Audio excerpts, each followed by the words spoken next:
Listo. ¿Dónde está la- Listo, yo. ¿Ya está compartiendo? Sí. sí, señor. Eh, ¿Quiere que lo hagamos como? Te voy contando, digamos, como el recorrido y su merced me va diciendo o le cuento todo o qué, cómo la ve. Pues me va contando y cuando yo no entienda algo que quiera profundizar, usted le digo y usted lo profundiza. Listo, hágale, de una. Entonces, Listo. si quiere, empiece por la base, Ah, que es esa. Ah, bueno, digamos, no, dele suma hacia atrás. Eh, Esto tiene una forma de algo, es un artefacto que se conoce como cono de futuro. Digamos, sí. es más, hay muchas actividades alrededor del tema que tiene que ver con los futuros deseables, probables y plausibles. Es decir, los que posiblemente se pueden dar, los que son más probables y los que yo deseo. Y entonces usted ve y tiene una entrada, digamos, como dentro de todo angosta, y empieza a abrirse y tiene, digamos, como más posibilidades. Entonces, es como que entender esa figura es importante porque es una proyección a futuro, es un proceso de construcción. Entonces es importante que, digamos, como compartir de eso. Listo. Entonces, si quiero ahí desde abajo, desde la entrada de la base, exacto. Eh, digamos, que es esta vuelta que sería la apuesta topológica y hay que partir de ahí. Puntualmente, es una metodología de enseñanza tal vez, pero su estructura no es una metodología.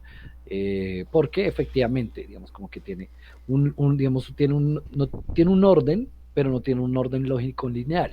Es decir, yo puedo abordar desde diferentes lugares, eh, digamos, como varios nodos y partir de este para terminar en el otro. Aparte de eso, se puede estirar en cuerpo, podemos cambiar la forma de esta topología y sigue pasando. La diferencia con una metodología, ¿cuál es? Una metodología sigue un orden lógico lineal, que es una serie de pasos que están concadenados uno con el otro para conseguir un fin determinado. En este caso, si es una metodología de enseñanza, para conseguir interiorizar o trabajar o problematizar un concepto. Entonces, cuando uno parte de ahí, entiende que esto tiene, si bien digamos como una forma en la que nosotros muchas veces digamos abordamos, se puede abordar desde otros lados. ¿Y desde dónde partimos? Por ejemplo, para entender esto, el diplomado, digamos como que es la mejor forma de entenderlo alrededor de lo que hacemos. En este sentido, partimos siempre de cómo vienen los pelados. Cualquier ejercicio pedagógico se hace desde ahí, siempre desde donde viene. Si bien muchos profesores no lo tienen en cuenta, nosotros siempre trabajamos de eso, pero identificando ciertas cosas que tengan que ver con los nodos que nosotros tenemos. En este caso, ¿de qué? Hola Tati, Hola Diego. además no llevamos mucho, entonces todo bien, ahí voy a seguir. Estamos hablando un poco de la topología y desde dónde partimos, o sea, desde dónde empezamos. ¿Listo? Entonces, nada, ahí hablamos un poco de cómo llega un pelado, cómo llega un joven a nosotros y partimos de ahí, de esas cosas que están ahí. Nosotros normalmente, digamos, el tema como los miedos, la pena, la culpa, no se trabaja en otro tipo de cosas, los preconceptos y preconcepciones sí, pero nosotros tratamos de romper con los prejuicios, preconcepciones y preconceptos para que se modifiquen o interactúen con unos nuevos. Y lo mismo, la miedo y la culpa que muchas veces generan dudas o incertidumbre, algo que es algo muy recurrente en un labio, es el tema de la incertidumbre.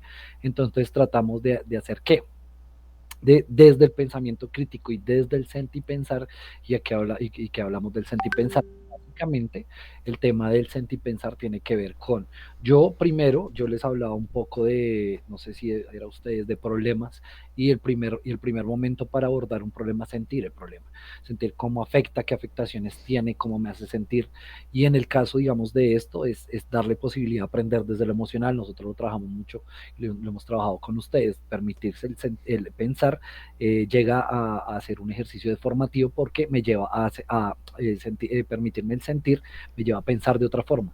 Y llevar a pensar de otra forma es de formarse. Entonces, de entrada es importante que cuando uno se permite pensar desde el sentir, se hace desde otro lado, es decir, hay un giro con la persona.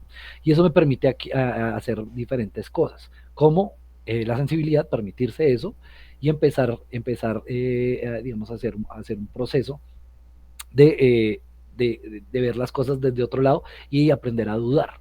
Entonces, como las veo de otro lado, dudo, ya no estoy seguro, y eso, digamos, llevar a esa duda con rigor, la duda me lleva a investigar, pues me lleva a dos cosas que son los escenarios que normalmente sucede, que es el rigor intelectual, alrededor de ir al concepto, ir al concepto puntual del rigor científico, es ya plantear, digamos, hacer una propuesta alrededor de, y por ejemplo, cuando se habla de rigor científico se habla de un anteproyecto o de algo que yo puedo construir a partir de.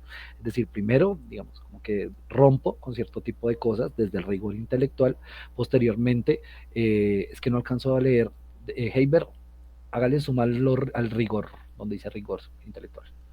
Rigor. Ya, ya. El rigor intelectual, es decir, digamos, al concepto como tal, hago un proceso de autocrítica y posteriormente puedo proponer. Entonces, digamos, puedo llegar a comprobar algo. Digamos, a los científicos se refiere muchas veces al proceso de comprobación de algo. A partir de ahí, ¿cómo lo hago? O sea, ¿cómo yo puedo romper, cómo yo puedo, por ejemplo, solucionar un problema, cómo yo puedo innovar?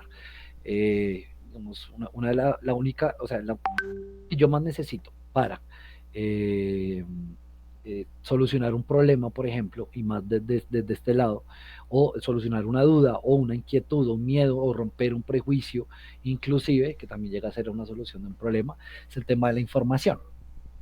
Pero entonces, ¿de qué tipo de información estamos hablando? ¿De qué tipo de información? Estamos hablando de la información como tal, de toda la información, sino una información puntualmente que tiene una intención, que tiene unos signos, unos códigos, unos mensajes, unas señales, tiene unos lenguajes que pasan por la forma en la que yo puedo llegar a transmitir, en la que yo puedo llegar a sentir, inclusive en la que yo puedo llegar a sentir pensar.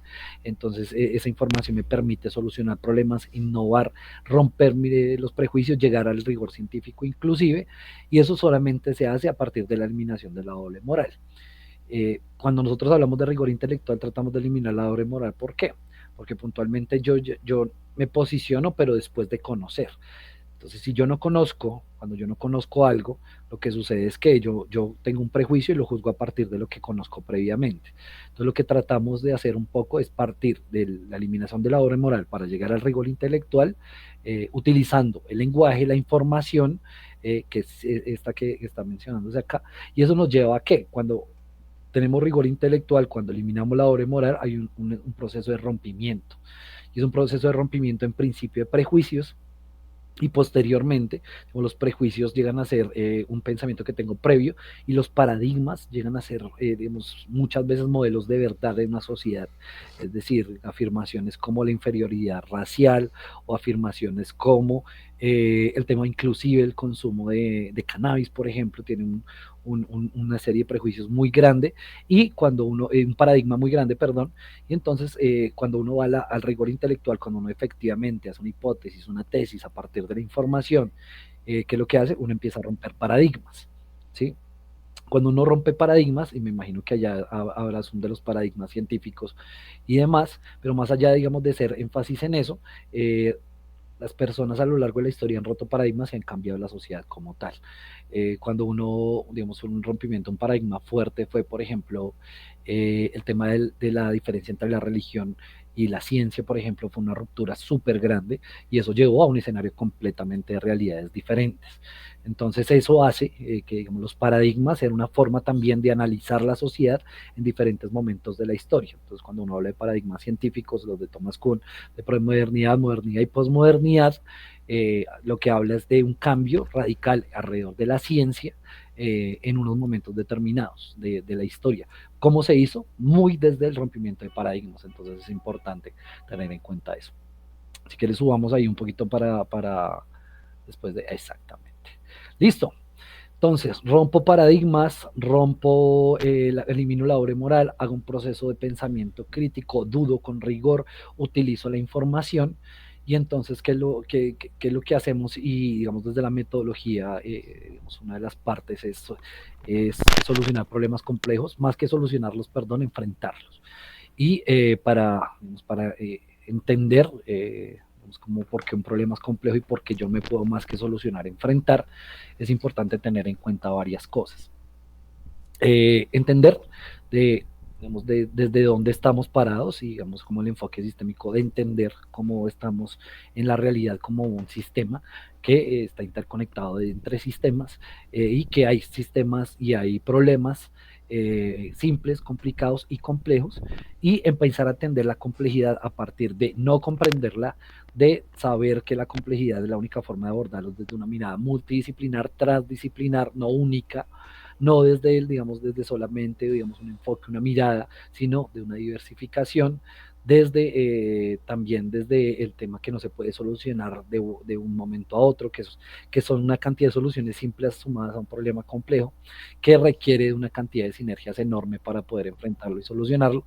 Es una de las partes más importantes para nosotros, digamos, como trabajar con la población, y es que cuando nosotros entendemos que no entendemos, inclusive desde la misma complejidad, cuando entendemos que el enfrentamiento es lo primordial más allá de la solución como tal tácita, lo que empieza a pasar es que hay un cambio radical y hay una diferencia enorme entre este tipo de apuestas y apuestas que, por ejemplo, se hagan en otro tipo de escenarios, digamos, como que escolares diferentes, donde se trabaja, por ejemplo, problemas, pero se apunta a la solución de un problema. Y si nosotros vemos y analizamos la sociedad hoy en día, lo que se necesita principalmente es enfrentar los problemas complejos, que en términos generales nosotros muchas veces los llevamos hacia los ODS y marcos referenciales más importantes porque son las agendas gubernamentales prácticamente de todo el mundo occidental, donde también nos encontramos. Si quieres, sumamos un poquito más. Diego, una pregunta, no sé si ya explicó pues, o no entendí. Hey, ver. ¿No me escucha? No, ya lo escucho. Una pregunta, Sí. yo no entiendo, no entendí muy bien la parte de cómo se relacionan las paradojas con la eliminación de la doble moral y el infinito y la verdad. Ya. Uy, bueno, veré porque, bueno, esto no es un nodo muy cercano a nosotros. Bueno, viendo este como un cono como un cono de futuro, eh, hay una, yo como lo entiendo, digamos la relación que lo entiendo es el siguiente.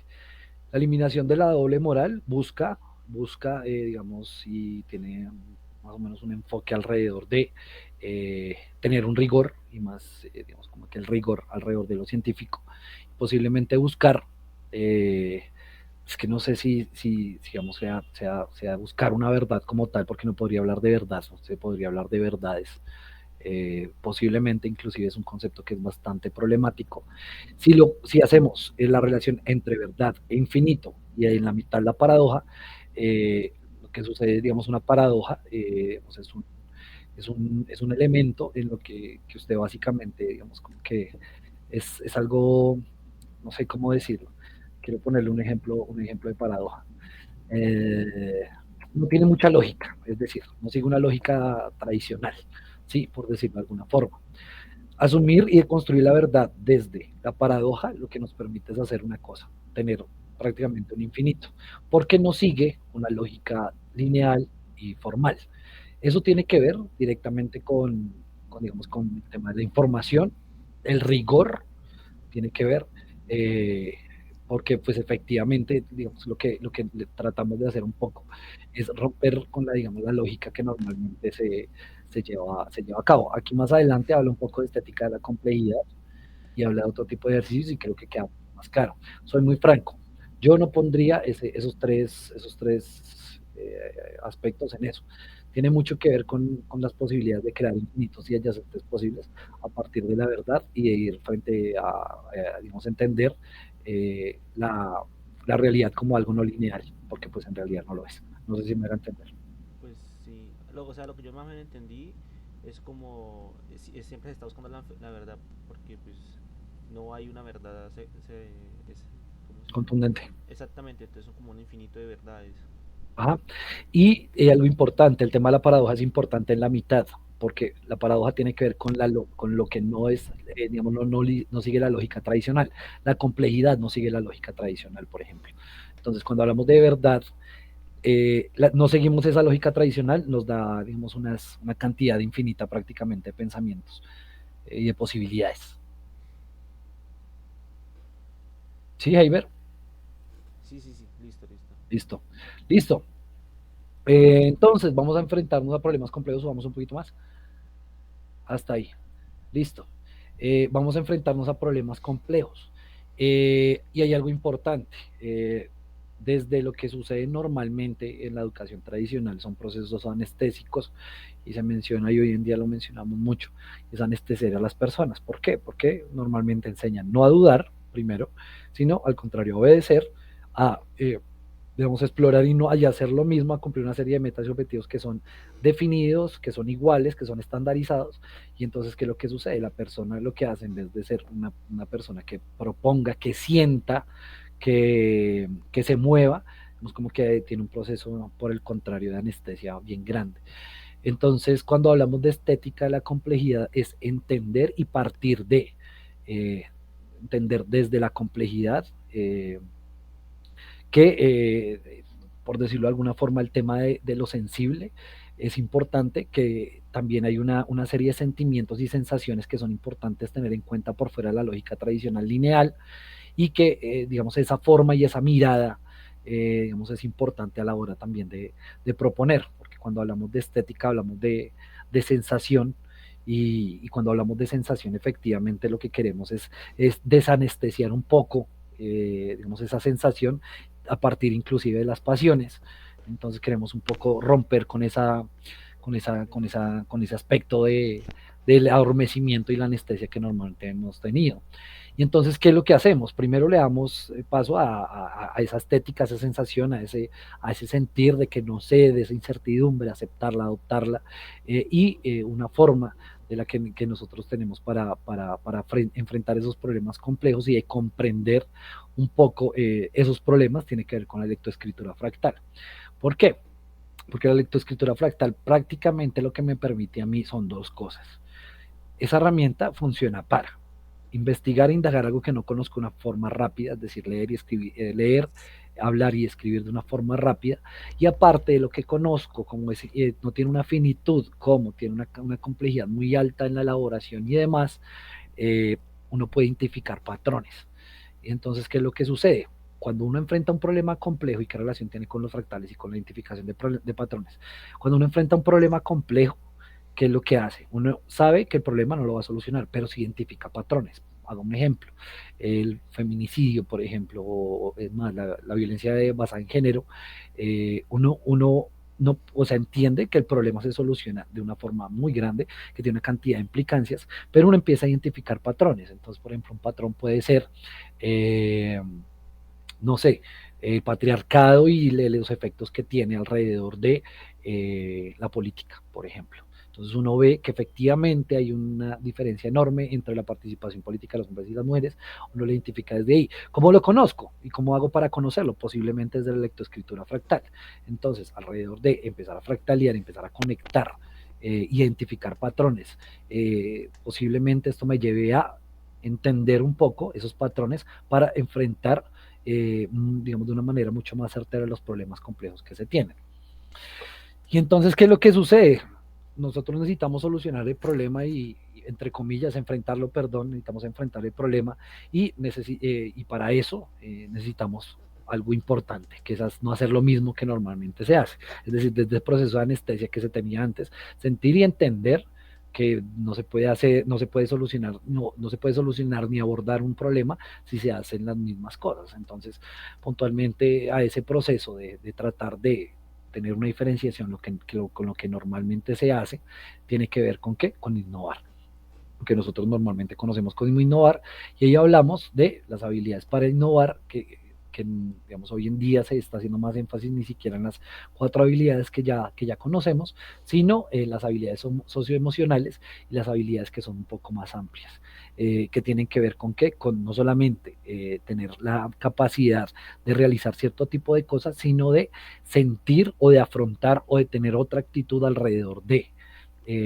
Entonces, cuando nosotros tenemos estas habilidades para innovar, lo que hacemos es hacer procesos distintos.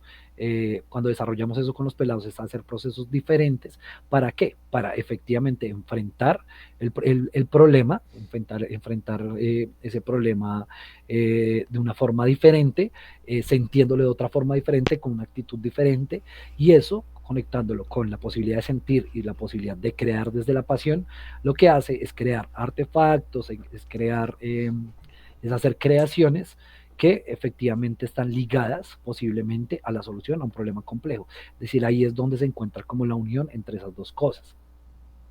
Y entonces, ¿qué es lo que hacemos? Nosotros, digamos, tratamos de desarrollar habilidades para innovar, para enfrentar problemas complejos.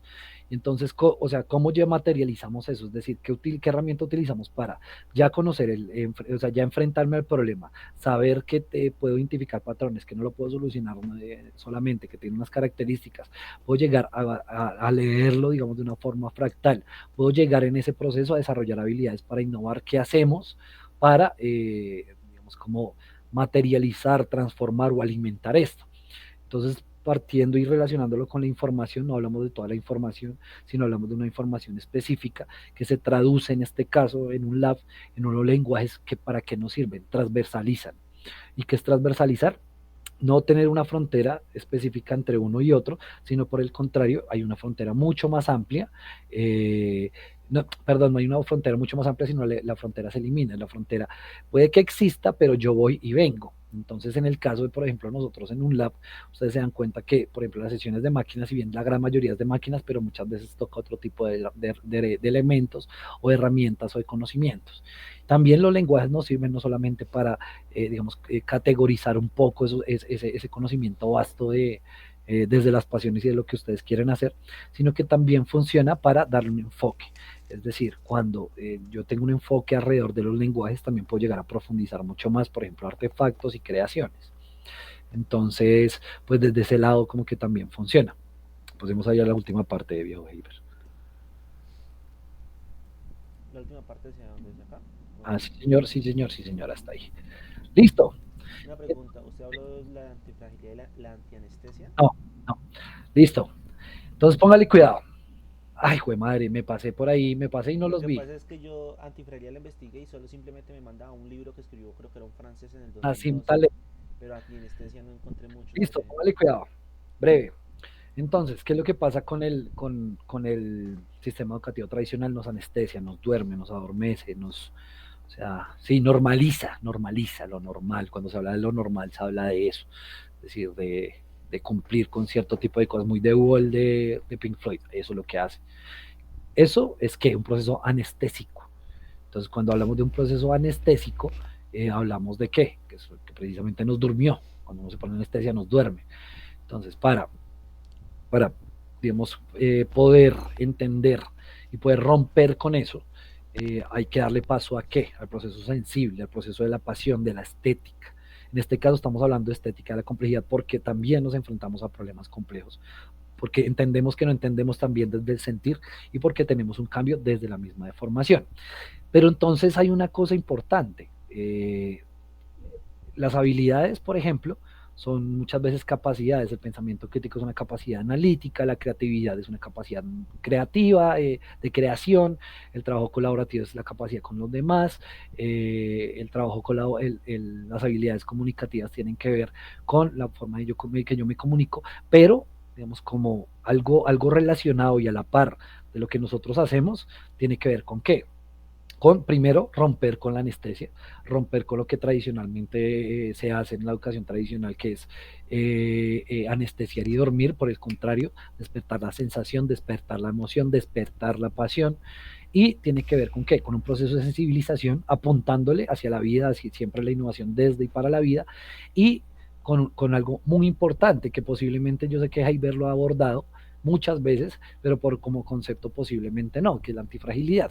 La antifragilidad básicamente es una característica que tienen los sistemas, y sobre todo los sistemas complejos, principalmente los sistemas vivos, de, por el contrario de tener una adversidad, sobreponerse con más fuerza. Un ejemplo claro, un incendio cuando arrasa un bosque, el bosque se arrasa, o sea, se acaba efectivamente, pero con el transcurrir del tiempo lo que sucede es que hay un efecto del fuego en el suelo, que lo llena nuevamente de nitrógeno, lo enriquece y la vida crece mucho más, digamos, como más fuerte. Digamos, evolutivamente nosotros hemos funcionado así. La sobreposición a la adversidad es algo que normalmente sucede en la naturaleza.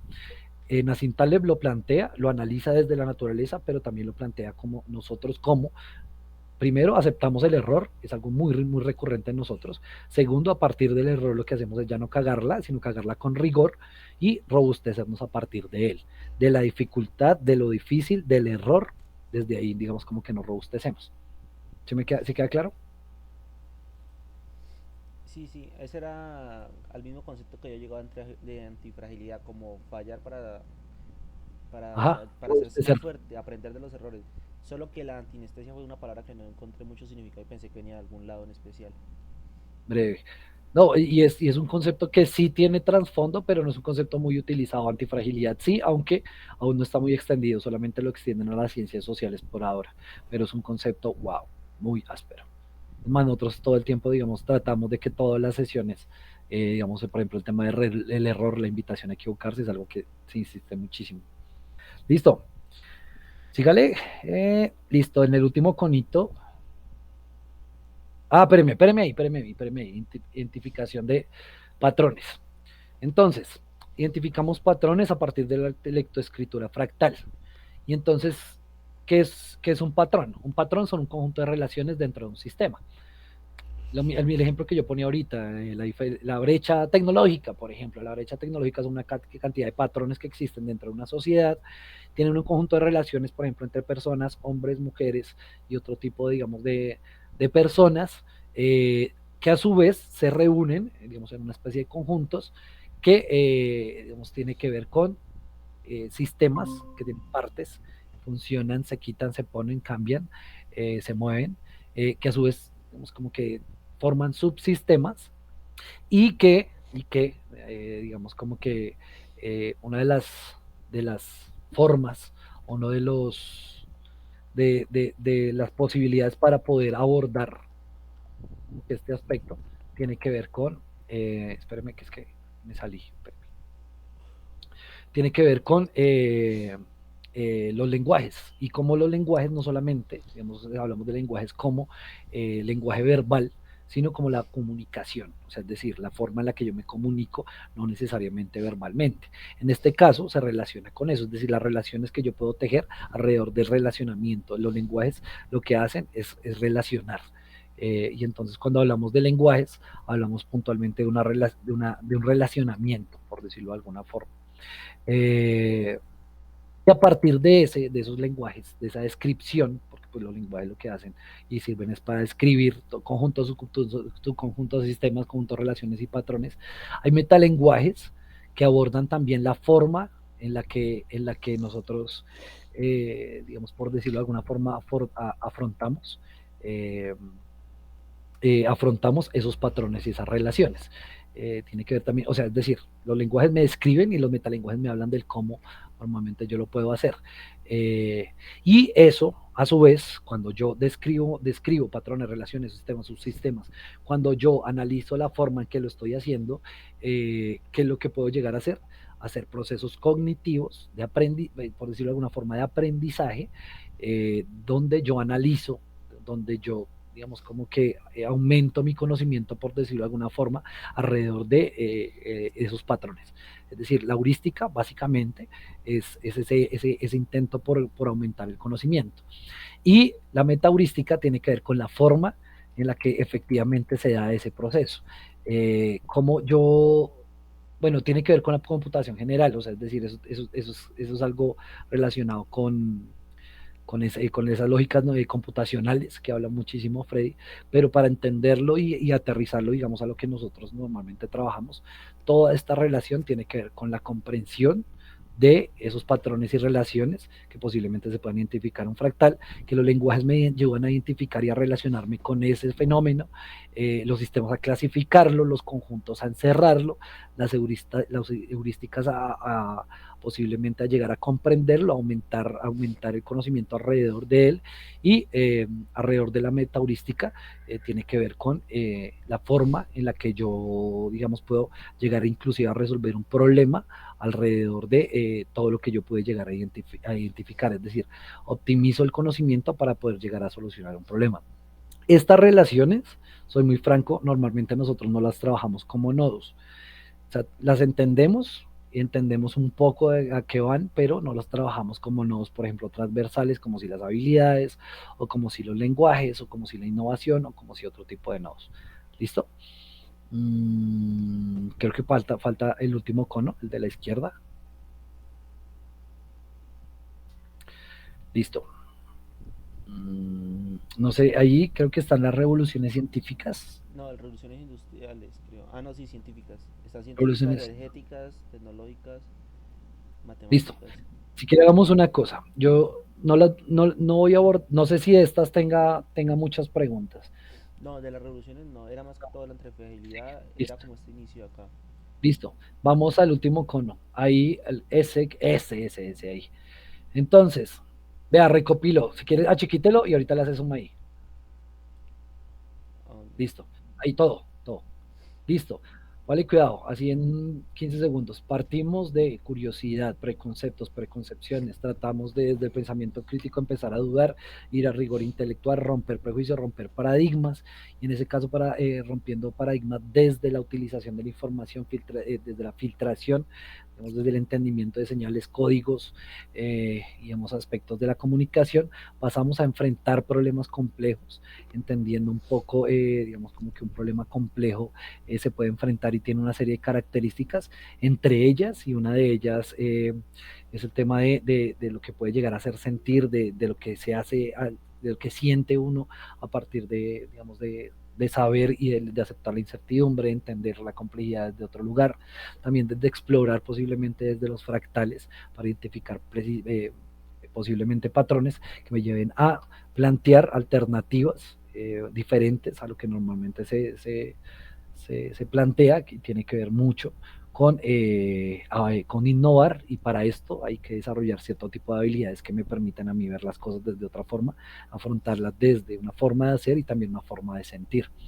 En ese sentido, utilizamos cierto tipo de actitudes que van ancladas a esto, que son no solamente habilidades alrededor de saber hacer algo, sino también sentir o abordar algo sí, desde la sensación. Tiene que ver con antifragilidad, que ver con una sobreposición al error, la robustez a partir del error, y como eso me ayuda, también un proceso de desanestesia, que lo que básicamente me permita es, digamos, desnormalizarme, desanestesiarme, y básicamente empezar a mover desde el sentir y no desde la pasividad, sino desde la proposición. Para eso utilizamos Zoom, por favor. ¿A dónde? Para plantear esos enfrentamientos a los problemas complejos, lo planteamos desde los lenguajes, que es una forma de profundización, una forma de enfoque y de categorización del conocimiento, que tiene una apuesta transversal. En ese sentido, los lenguajes lo que nos permiten es, o sea, entendemos, o sea, nos deformamos, entendemos el problema, nos enfrentamos a él, los lenguajes lo potencian desde diferentes miradas y perspectivas, y lo que empezamos a hacer es hacer procesos de creación. Y esos procesos de creación los hacemos puntualmente desde el ciclo de diseño. Normalmente es una de las partes más importantes, desde imaginarnos mundos, realidades posibles, digamos, muchas veces ficcionales, utópicas, con la experimentación alrededor de invitar al error con rigor cada vez.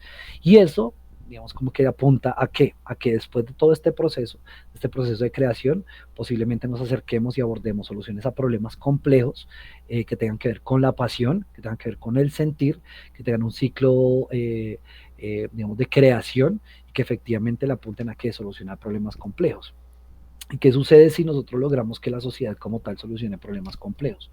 Podríamos llegar a hablar de algo que es la no dependencia necesariamente de un ente externo, en este caso ni siquiera el Estado o cualquier ente externo, sino que desde el mismo germen de la sociedad, desde las mismas personas, se pueden plantear algo que nosotros mencionamos como soberanías o autonomías, algo que le apuntamos. Cuando hablamos de soberanía, hablamos de que básicamente somos capaces y tenemos la posibilidad de decidir de crear y de determinar nuestro futuro en cierto tipo de aspectos o con cierto tipo de cosas.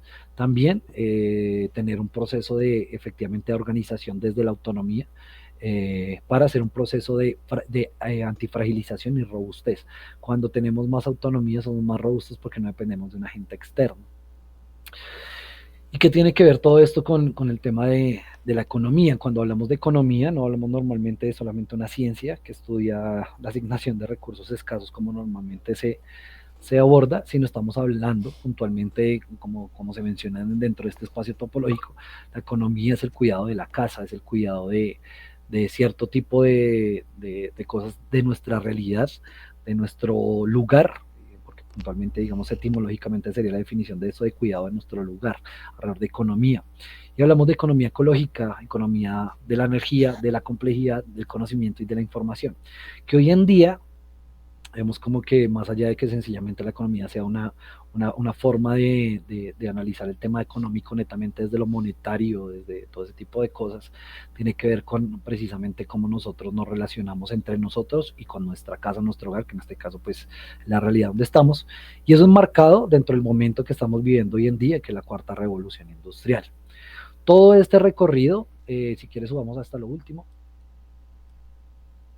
tiene que ver con que disminuir la entropía que principalmente el capitalismo nos ha llevado a esto, que la entropía no es caos, porque el caos dentro de todo es una de las cosas más ordenadas que existen, sino la entropía es la ruptura del caos prácticamente. Entonces lo que sucede, o sea, suena chistoso, porque pues puntualmente cuando hablamos de entropía hablamos de algo desordenado, no puntualmente del caos como tal, porque tiene otra connotación, pero sí hablamos por decirlo de alguna forma, una autoorganización, más que cualquier otra cosa. Es más, el caos es autoorganización, la anarquía es autoorganización.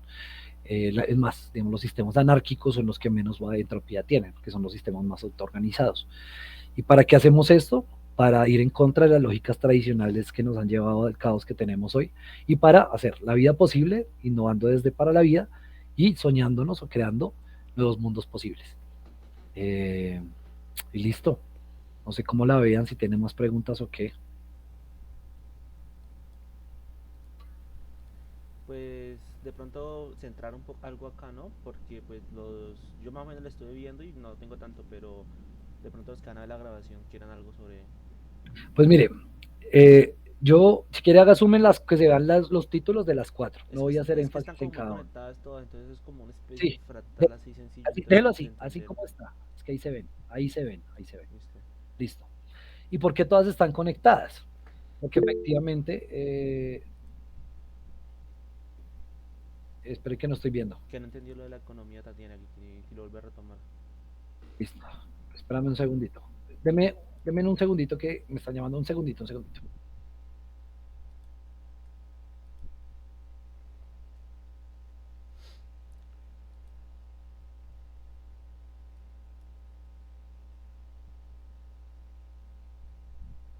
Listo. Las economías, digamos como que normalmente lo que se tiene de economía como concepto tiene que ver con qué? Con la ciencia económica. Y la ciencia económica tiene que ver con dinero, tiene que ver con elementos macroeconómicos como inflación, exportación, importación, deflación, bueno, etcétera. ¿Sí? ¿Qué es lo que sucede? Hay apuestas de economías distintas y además la mayoría de estas economías tienen que ver, por ejemplo, con otro tipo de apuestas, sobre todo desde Latinoamérica, desde África, que son lugares que no pertenecen a los centros mundiales, ¿sí? Pero hacen hoy en día apuestas por cambiar, digamos, esa mirada. La economía puntualmente, si nosotros la miramos en términos gruesos, es básicamente digamos, la ciencia que se trata del cuidado de la asignación de los recursos, administración de ellos, pero no es de una forma utilitaria, es decir, de buscar ganancia, que es lo que normalmente se tiene, sino que hay otras apuestas, digamos, de economía diferentes, que tienen que ver con este tipo, por ejemplo, de apuestas. Cuando tú hablas de economía ecológica, digamos, no se tienen en cuenta solamente los procesos económicos, sino tiene que ver con qué, con, por ejemplo, la cercanía o utilización de los ecosistemas, pero de una forma no basada en la ganancia, sino en armonía con. Cuando hablas de economía de la energía, tiene que ver con, tiene una conexión directa con soberanía energética alrededor de poder, por decirlo de alguna forma, tener en cuenta los momentos que vivimos y, digamos, la energía, por ejemplo, como derecho. Cuando hablamos de la economía de la complejidad, analiza la economía desde la complejidad, no como un esquema de modelos que normalmente en economía, por ejemplo, en econometría o en eh, macroeconomía, lo que se abordan son principalmente modelos económicos estáticos, lineales, cosa que a mí siempre, yo estudié economía y me rayaba tanto, digamos, como ver ese tipo de apuestas desde modelos, analizar problemas sociales, por ejemplo. La economía de la información tiene que ver un poco más como, tiene que ver mucho con, por ejemplo, este semestre, uy, chao. La economía de la información tiene que ver, por ejemplo, y tiene relación, si tú has visto micro, tiene que ver con la toma de decisiones y la crucial, que es la información para la toma de decisiones alrededor digamos, de decisiones económicas, por decirlo de alguna forma. Eh, ¿Me falta alguna, creo? ¿Cuál me falta? No he dicho. Ay, no me acuerdo. Bueno, la economía, ya, economía del conocimiento. Es como que centra su campo de acción alrededor de ya no seguir o sea, no seguir las leyes, digamos, de la economía únicamente, sino la información.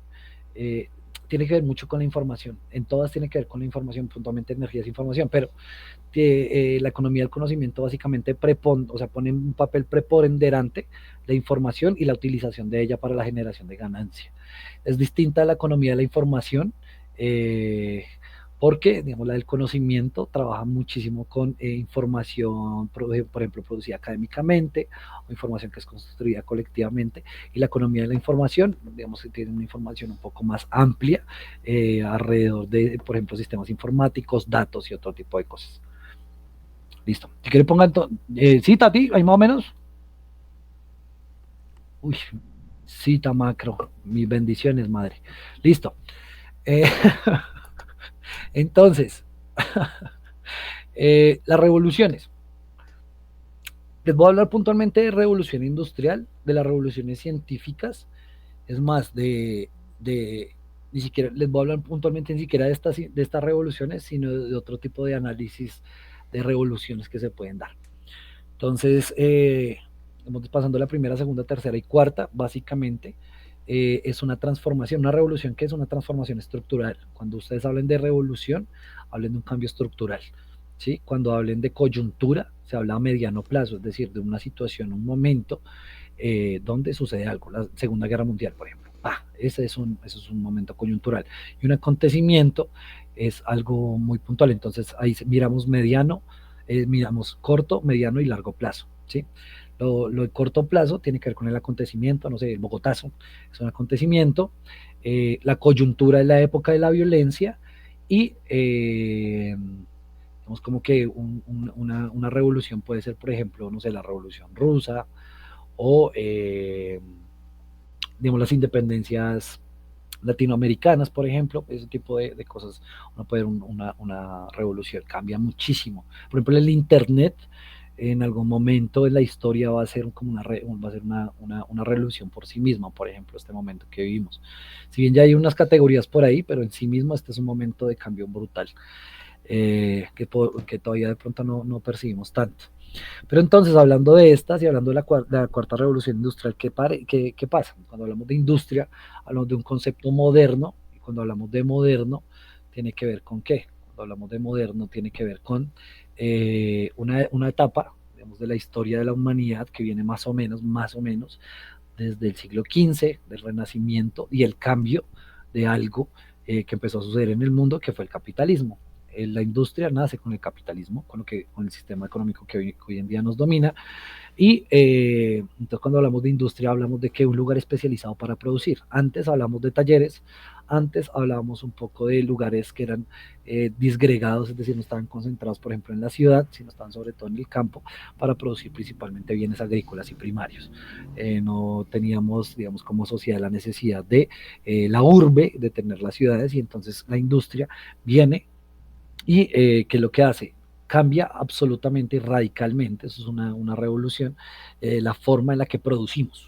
Entonces, cuando hablamos de revolución industrial, se dan cambios en la forma en la que nosotros producimos las cosas, básicamente, en las que se produce todo. Porque en la industria, puntualmente, es donde prácticamente se produce todo lo que necesitamos. Entonces, hablando rápidamente, primera, segunda y tercera, en un primer momento después del feudalismo, lo que sucede es que en el capitalismo naciente, principalmente lo que abunda son ¿qué? Máquinas a vapor, principalmente con carbón, algunas con petróleo, no estoy hablando de gasolina porque es distinto, sino un proceso de refinamiento, y algunos otros aspectos minerales que, digamos, como que energéticamente, digamos, como que empezaban por ahí. Y ahí yo empiezo a tocar prácticamente todas las revoluciones que están acá. Esto se da gracias a, digamos, un avance científico y, digamos, un pensamiento diferente, racional, digamos, ligado al método científico, que trabaja muchísimo alrededor de la energía calórica, por ejemplo, para la producción de energía. ¿Se utiliza para qué? Por eso no les digo que les voy a hablar de las cuatro, sino porque lo que les hablo las toca todas. ¿Y se habla de qué? Con esta revolución se acortaron las distancias intercontinentales principalmente. Por ejemplo, Estados Unidos tuvo un auge muy fuerte tardíamente, pero en la primera revolución industrial el tema del ferrocarril fue fundamental para que hoy en día sea lo que es. En Inglaterra fue fundamental para, por ejemplo, los buques y toda la exportación que se tuvo, principalmente de bienes basados en algodón y en lana, y pues empezó a conectar al mundo, que eso es otro fenómeno importante a partir de las revoluciones. En la segunda, lo que sucede con la llegada de la electricidad es la optimización del tiempo, y, digamos, un enfoque científico, principalmente en la exploración de la electricidad como un elemento central. Y aparece, ¿por qué menciono el tema del tiempo? Porque las jornadas laborales, por ejemplo, se extendieron ya mucho más de 12 horas, que era la hora del día, que era la restricción que se tenía, y que mantener luz calórica y que no eléctrica, sino con fuego, es bastante costoso y desperdicia mucha energía. Entonces, la revolución, la electricidad se vuelve una prioridad para la sociedad, sobre todo para optimizar los procesos industriales, de las peores épocas para los obreros en el mundo.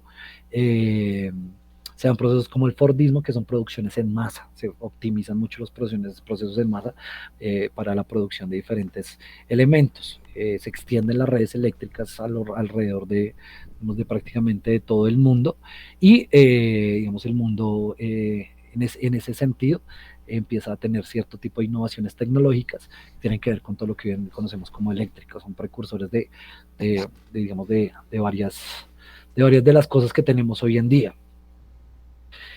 Cuando hablamos de la tercera revolución industrial, hablamos de la revolución de la información, básicamente. Eh, de la información, de la energía, digamos, de energías distintas, y de otro tipo de energías, por ejemplo. Eh, y también hablamos de un proceso de globalización muy, muy fuerte. Entonces, pues nada, ¿qué es lo que pasa básicamente en la segunda revolución, perdón, en la tercera revolución industrial? La producción, perdón, en la segunda, la producción en masa también de automóviles, fue algo que se me olvidó y que es fundamental. El automóvil cambia como la forma y el relacionamiento interno, dentro también digamos, de la actualidad. Y pues nada, digamos, como que es importante, también ese aspecto. En la tercera, revolución industrial empieza un intento, bueno, allá hay digamos, una conexión muy grande, alrededor de la información. El Internet digamos, ya entra la economía de la información, por ejemplo, a tener un papel preponderante. Si ya quedan 15 minutos para que se acabe la llamada.